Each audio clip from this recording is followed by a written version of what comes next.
నమస్తే అన్నలు, అక్కలు, తమ్ముళ్ళు అందరు బాగుండాలని కోరుకుంటూ, అందులో నేను కూడా బాగుండాలని కోరుకుంటూ, ఈ నేటి రోజున జరిగినటువంటి ఎన్నికలు,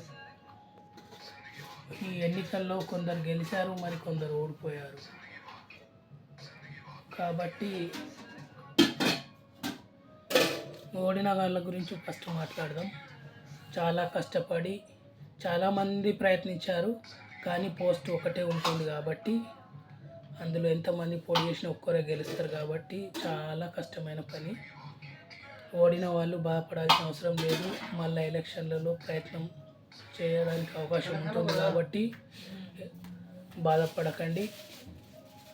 ఇక అట్లాగే పోతూ గెలిచిన వాళ్ళ గురించి, గెలిచిన వాళ్ళను స్వాగతిస్తూ, గెలిచిన వాళ్ళు ఎంత కష్టపడి, ఎంత ఇబ్బంది పడి, ఎంత బాధపడి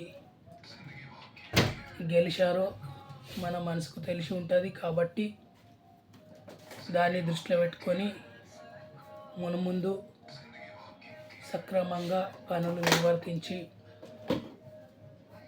గ్రామాలను, విలేజ్లను ముందుకు నడిపిస్తూ మీరు ఇప్పుడు చేసే ఈ నేటి రోజున చేసేటటువంటి సర్పంచ్ జీవితంలో మళ్ళీ మన ఫ్యామిలీకి అవకాశాన్ని ఇచ్చే రకంగా వినియోగించుకొని ముందుకు నడవాలని ఉద్దేశంతో స్వాగతిస్తూ, మంచి అనుభవాలు, చేదు అనుభవాలను అన్నిటినీ స్వాగతిస్తూ నడిపించాల్సిన అవసరం ఎంతగానో ఉంది కాబట్టి నడిపిస్తారని కోరుకుంటూ నా చిన్న ఉద్దేశం